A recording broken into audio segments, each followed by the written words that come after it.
Welcome back to Close Up. With Congresswoman Annie Kuster deciding to retire at the end of this congressional term, we have a growing list of candidates in the 2nd Congressional District.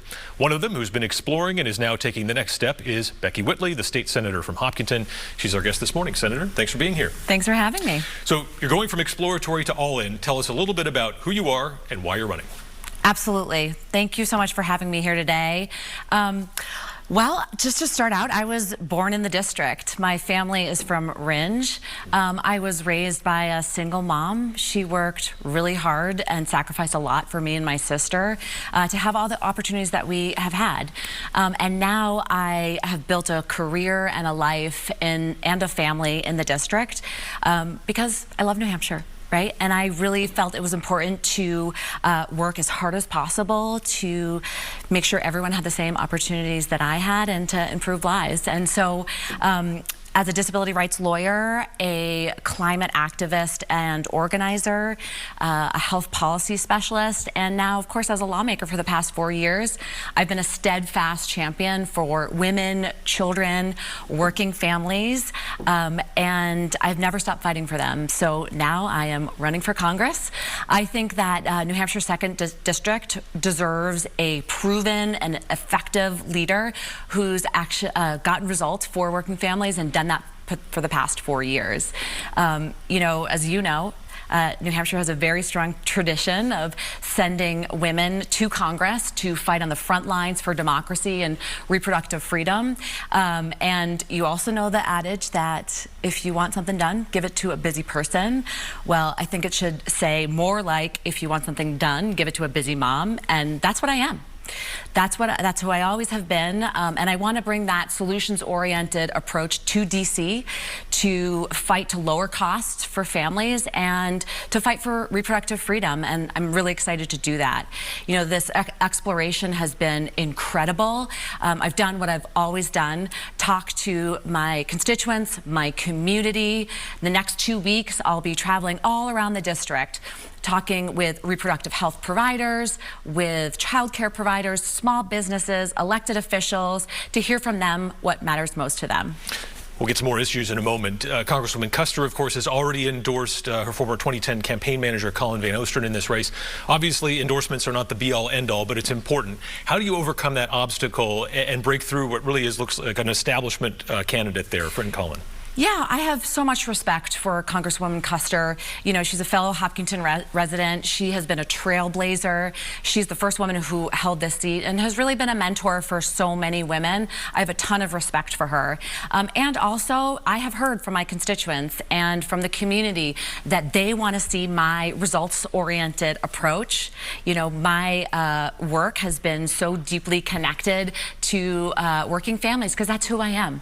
And I have heard that they want me to bring that to Congress, and so I need to listen to them, right? And I think it's really important that the voters decide, and I think that's what they're going to do in this race. What sets you apart from Van Osteren on that key issue you mentioned, reproductive rights?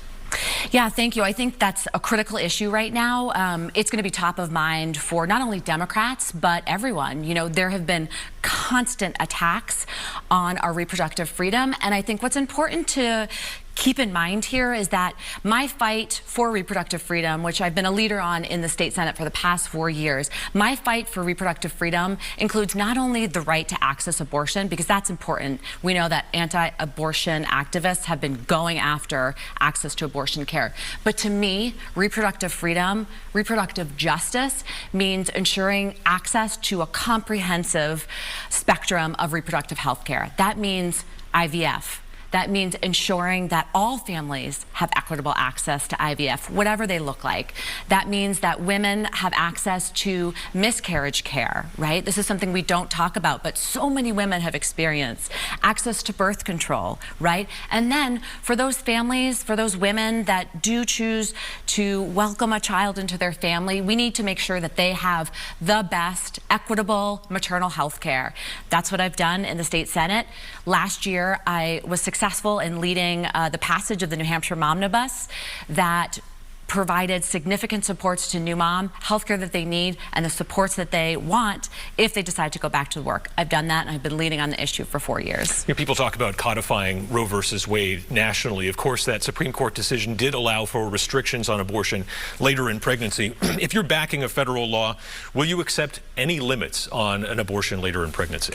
That's a great question, and we've talked a lot about that in the Senate. What I know, Adam, is that I trust women. I trust women to make the best decisions for themselves. I have been pregnant, known a lot of pregnant women. I know that they care deeply about, their own bodies. They care deeply about their pregnancies. And they also know that the only way that women will have true equality is if they have the decision to decide the course of their futures. So when we have discussed in the state Senate the 24-week ban on abortion, what we tried to highlight is the fact that when abortions happen later in pregnancy, they are only happening for very, very difficult circumstances. These are very much wanted pregnancies where something has gone wrong. So I think it is dangerous to say that women are having abortions just electively later in pregnancy. Adam, it doesn't happen, and I trust women to know what's best. Well, a 2013 Guttmacher Institute study says that a lot of those later in pregnancy abortions are based women who are much younger, have less access to financial resources, and oftentimes couldn't access abortion care. So it's not always medically necessary abortion. Sometimes it's abortion that can't happen early in pregnancy. So are you saying, though, you'll support abortion basically through all of pregnancy, at least the access to it in Congress? Yes. What I support is the fact that women know best about their body and their futures, and that it's their decision with their families and with their providers to determine the best reproductive health care for themselves. So in Congress, would you be a vote in favor of Medicare for all? Yeah, that's a great question. So I have worked my entire career on access to health care. I think I have also seen the massive barriers we have now with our current system. I think it needs reform. I think there's going to be a lot of conversation about what that might look like, but I don't think we're there yet. I think we need to do more. Let's talk about Israel's war in Gaza, obviously in response to the 10/7 attacks. Are you going to call for ceasefire now? That's a great question. Look, this is a very hard issue for so many people, and I want to recognize that. It's a hard issue because the reality is that it is nuanced. What we saw on the attack by Hamas on Israel was disgusting and despicable. We also know that many of those hostages have not returned. And the ones that have returned have told us the horrific acts that they have experienced and conditions. So I think the United States has an incredibly strong role. They must demonstrate leadership to support the return of those hostages. That has to be a priority. And also demonstrate leadership in making sure that the people of Gaza have the humanitarian aid that they need. That needs to happen. And they need to demonstrate the United States need to demonstrate leadership to ensure stability and freedom in the region for both the Israeli and Palestinian people. Let's turn to the issue of immigration. What should Congress do about the 10 million plus undocumented immigrants living in America? Yeah, so this is another issue that we've been discussing in the state Senate. Been a leader on this conversation. So I think that we can all agree that there needs to be solutions. This is a broken system. We know that. There needs to be safe and legal ways for people to come to the United States to enrich our country. We know that we need to make it harder for people to come here illegally, and we also know that we need to create a path for citizenship for our dreamers, for the people that have come to this country and contributed so much. I think there's a lot of work to be done.